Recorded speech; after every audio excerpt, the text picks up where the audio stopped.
போட்டித் தேர்வு எழுதும் நண்பர்கள் அனைவருக்கும் வணக்கம். MEAG-TNPSC அகாடமியிலிருந்து முனைவர் மா. விஜய் அலெக்சாண்டர். நவம்பர் மாதம் 16ஆம் தேதியின் நடப்பு நிகழ்வுகளை காண்போம். போட்டித் தேர்வுகள் தொடர்பான தகவல்களை கைபேசி செயலியான டெலகிராம் வழியாக தெரிந்து கொள்ள தமிழ்நாடு அரசு பணியாளர்கள் தேர்வாணையம் TNPSC ஏற்பாடு செய்துள்ளது. இதற்கான இணைப்பை TNPSC ஆஃபீஸ் என ஆங்கிலத்தில் குறிப்பிட்டு சேனலில் இணைந்து கொள்ளலாம் என அரசு பணியாளர் தேர்வாணையம் தெரிவித்துள்ளது. கடலூர் மாவட்டம் நெய்வேலி NLCயில் முதல் அனல் மின் நிலையத்தை பிரித்து அகற்றும் பணிகள் தொடங்கி நடைபெற்று வருகின்றன. நெய்வேலியில் பழுப்பு நிலக்கரி படிமம் கண்டறியப்பட்டதை தொடர்ந்து அதை முதன்மை எரிபொருளாக கொண்டு இயங்கக்கூடிய தெற்காசியாவின் முதல் அனல் மின் நிலையம் நெய்வேலியில் அமைக்கப்பட்டது. இந்தோ சோவியத் கூட்டு முயற்சியில் 600 மெகாவாட் மின் உற்பத்தி திறன் கொண்டதாக முதலாவது அனல் மின் நிலையம் 9 அலகுகளுடன் தலா 50 மெகாவாட் உற்பத்தி திறன் கொண்ட 6 அலகுகளும் தலா 100 மெகாவாட் உற்பத்தி திறன் கொண்ட 3 பிரிவுகளும் 1962ஆம் ஆண்டு முதல் 1970ஆம் ஆண்டு வரையிலான காலங்களில் 3 கட்டங்களாக ஆரம்ப மூலதன செலவு ரூபாய் 77.81 கோடியில் உருவாக்கப்பட்டது. இந்த அனல் மின் நிலையத்தில் உற்பத்தி செய்யப்பட்ட மின்சாரம் முழுவதும் ஒரே பயனாளரான தமிழ்நாடு மின் உற்பத்தி பகிர்மான கழகத்திற்கு வழங்கப்பட்டு வந்தது குறிப்பிடத்தக்கது. தற்போதைய காலத்துக்கு ஏற்ப உகந்த வயதினருக்கு திரைப்படங்களை பரிந்துரைக்க புதிய சான்றளிப்பு முறை அறிமுகப்படுத்தப்பட்டுள்ளது. மத்திய திரைப்பட சான்றளிப்பு வாரியம் இதுவரை திரைப்படங்களுக்கு UA மற்றும் UA ஆகிய பிரிவுகளில் சான்றளித்து வந்தது.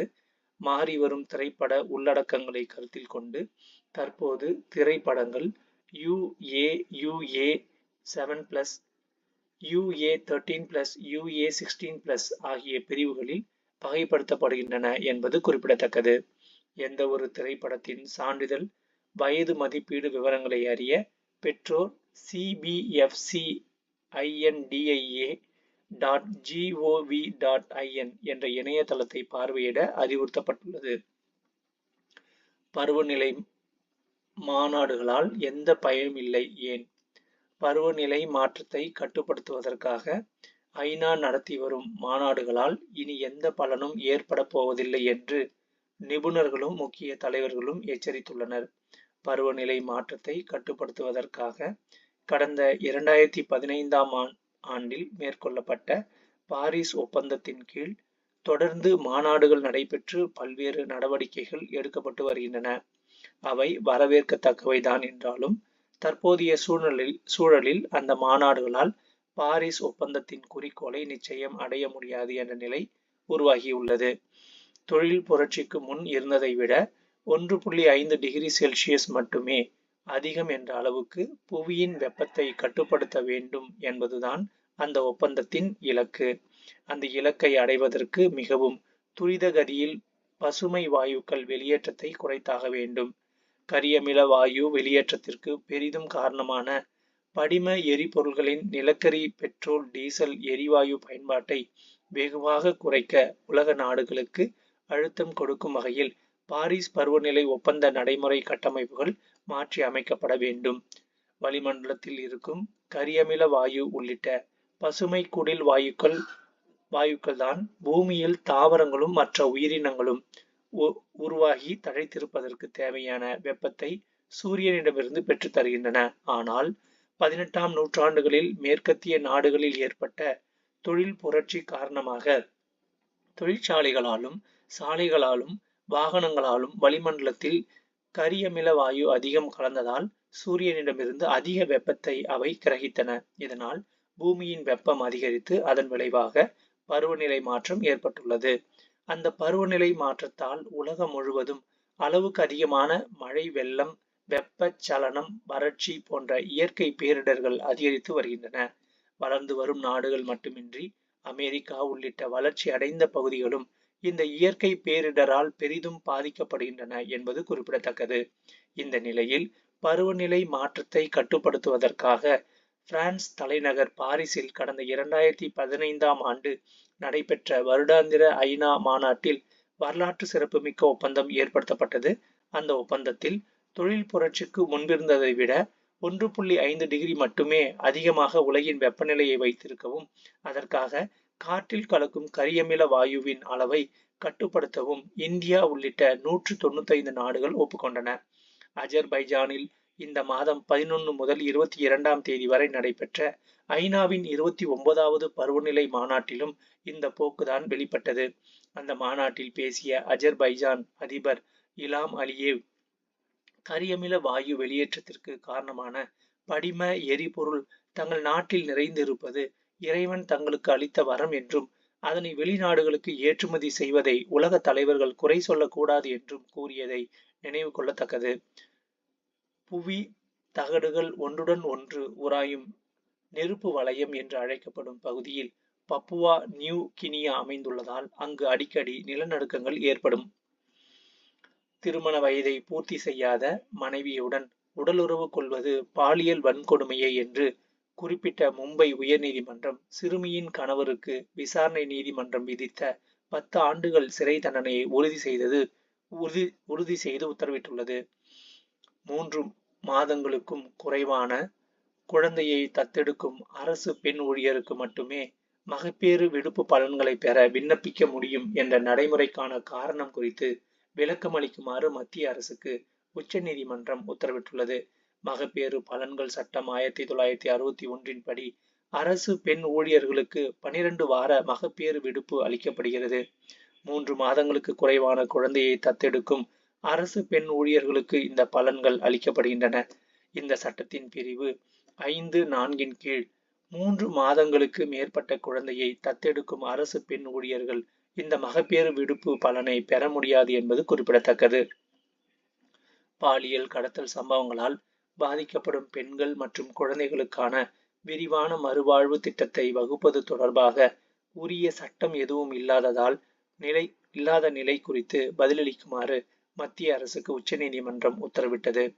வாக்காளர் பட்டியல் திருத்த பணிகள் தொடர்பான தகவல்களை பெற 1950 என்ற கட்டணம் இல்லா எண்ணை பயன்படுத்தலாம். இதற்கான அறிவிப்பை தமிழக தேர்தல் துறை வெளியிட்டுள்ளது. இந்த எண்ணில் தொடர்பு கொண்டு 6 வகை தகவல்களை அறிந்து கொள்ளலாம். குறிப்பாக வாக்காளர் பட்டியலில் பெயர் உள்ளதா, மக்களவை, சட்டப்பேரவை தொகுதி மற்றும் வாக்குச்சாவடி மையங்கள் குறித்தும், வாக்குச்சாவடி நிலை அலுவலர் பற்றிய விவரங்களை அறிந்து கொள்ளலாம். இலங்கை நாடாளுமன்ற தேர்தலில் அதிபர் அனுரகுமார திசாநாயகா தலைமையிலான தேசிய மக்கள் சக்தி கூட்டணி 159 இடங்களில் 2 பங்கு பெரும்பான்மை பெற்று அமோக வெற்றி பெற்றது. யாழ்ப்பாணத்தில் உள்ள தமிழர்கள் தமிழ் அரசியல் கட்சிகளை புறக்கணித்துவிட்டு முதல் முறையாக சிங்கள பௌத்த கட்சியான ஜனதா விமுக்தி பெரமுனவுக்கு வாக்களித்துள்ளனர். மற்றொரு தமிழர் பகுதியான வன்னியிலும் கூட்டணி வெற்றி பெற்றது. மலையக தமிழர்கள் வசிக்கும் பகுதியிலும் அக்கூட்டணி குறிப்பிடத்தக்க வெற்றியை பெற்றுள்ளது. சீனாவை தனது நண்பனாக கருதும் ஜேவிபி கட்சி சீன கம்யூனிஸ்ட் கட்சியுடன் விரிவான தொடர்புகளை கொண்டுள்ளது. இந்நிலையில் நாடாளுமன்ற தேர்தலில் ஜேவிபி உள்ளடக்கிய தேசிய மக்கள் சக்தி கூட்டணி வெற்றி பெற்ற நிலையில் இந்தியா மற்றும் சீனாவுடனான தனது உறவை சமநிலைப்படுத்த வேண்டிய சூழலில் இலங்கையின் புதிய அரசு உள்ளது என்பது குறிப்பிடத்தக்கது. தேர்தல் நேரத்தில் வாக்காளர்களை கவர்வதற்காக வழங்கப்படும் இலவசம் குறித்து ஒரு பார்வை. தேர்தல் நேரத்தில் வாக்காளர்களை கவர்வதற்காக அனைத்து கட்சிகளுமே நாட்டின் பொருளாதாரத்தையே நிலைகுலைய வைக்கும் வாக்குறுதிகளை அள்ளி வீசும் போக்கு இப்போது அதிகரித்து வருகிறது.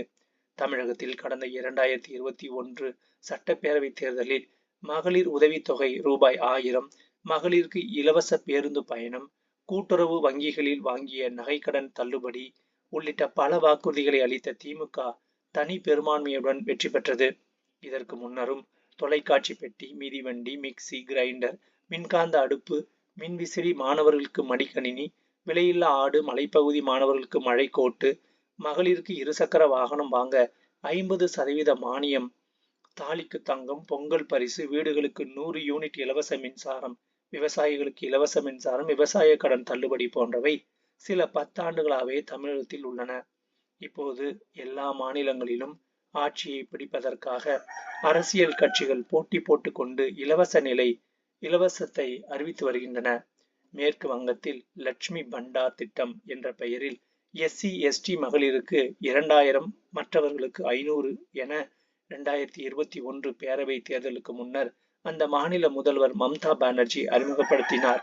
அண்டை மாநிலமான கர்நாடகத்தில் மகளிருக்கு மாதம் ரூபாய் 2000 வழங்கப்படுகிறது. அங்கு 200 யூனிட் இலவச மின்சாரம் அளிக்கப்படுகிறது. இதோடு மகளிருக்கு இலவச பேருந்து பயணமும் அமல்படுத்தப்பட்டுள்ளது. தெலுங்கானாவில் மகளிருக்கு இலவச பேருந்து பயணம் அறிமுகப்படுத்தப்பட்டுள்ளது.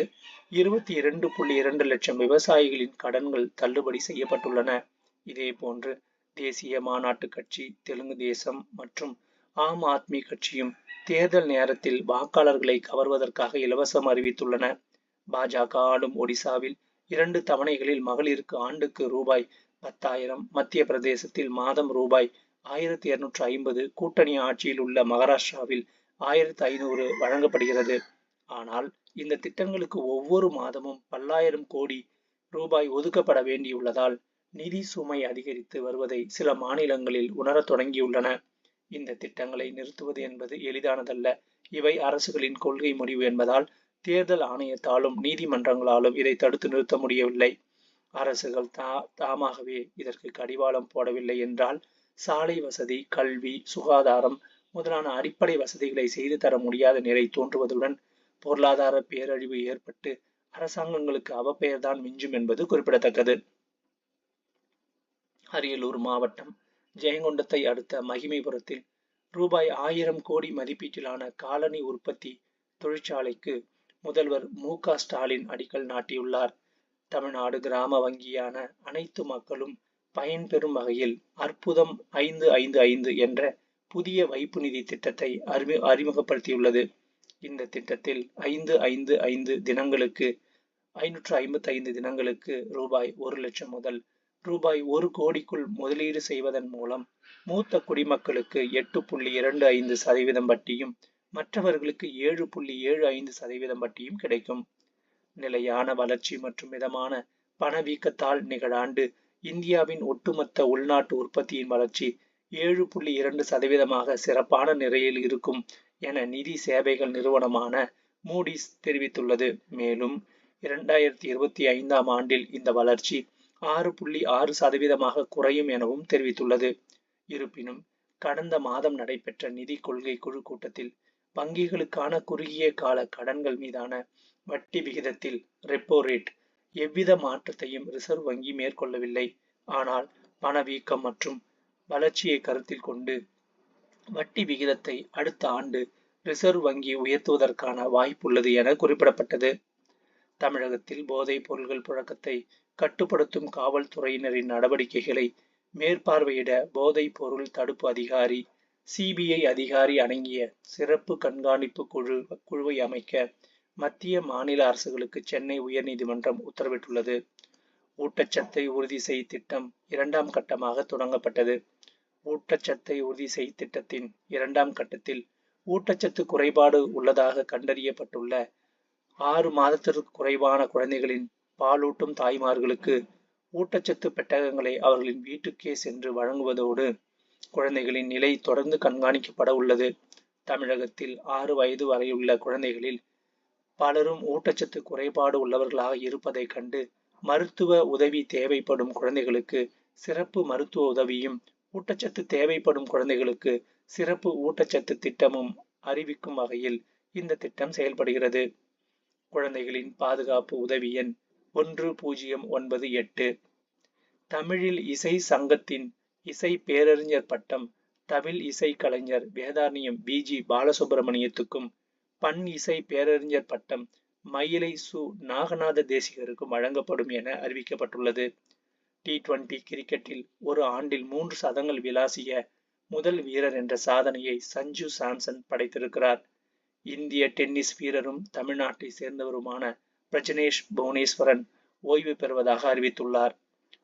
சாம்பியன்ஸ் கோப்பை போட்டிக்கான வெற்றி கோப்பை பாகிஸ்தான் ஆக்கிரமிப்பு காஷ்மீர் பகுதியில் சுற்றுப்பயணம் மேற்கொள்ள இருப்பதாக அந்நாட்டு கிரிக்கெட் வாரியம் அறிவித்த நிலையில் BCCI அதற்கு எதிர்ப்பு தெரிவித்துள்ளது. இது தொடர்பாக ஐசிசியிடம் முறையிட்டதை அடுத்து அந்த பயணத்தை நிறுத்தி வைத்துள்ளது ஐசிசி. ரஞ்சி கிரிக்கெட் வரலாற்றில் ஒரே இன்னிங்ஸில் 10 விக்கெட்டுகள் சாய்த்த 3வது பவுலர் என்ற பெருமையை ஹரியானா பவுலர் அன்ஷில் காம்போஜ் பெற்றுள்ளார். இதற்கு முன் பெங்கால் வீரர் பிரமன்ஷி சாட்டர்ஜி, ராஜஸ்தான் வீரர் பிரதீப் சுந்தரம் ஆகியோர் 10 விக்கெட் எடுத்துள்ளனர் என்பது குறிப்பிடத்தக்கது. ஐக்கிய நாடுகள் சபையில் தமிழை அலுவல் மொழியாக கொண்டு வருவதே தங்களுடைய இலக்கு என்று உலக தமிழர் பொருளாதார மாநாட்டில் வலியுறுத்தப்பட்டுள்ளது. மலேசிய தலைநகர் கோலாலம்பூரில் இந்த மாநாட்டை இந்திய தூதர் டாக்டர் BN ரெட்டி தலைமை வகித்து தொடங்கி வைத்தார்.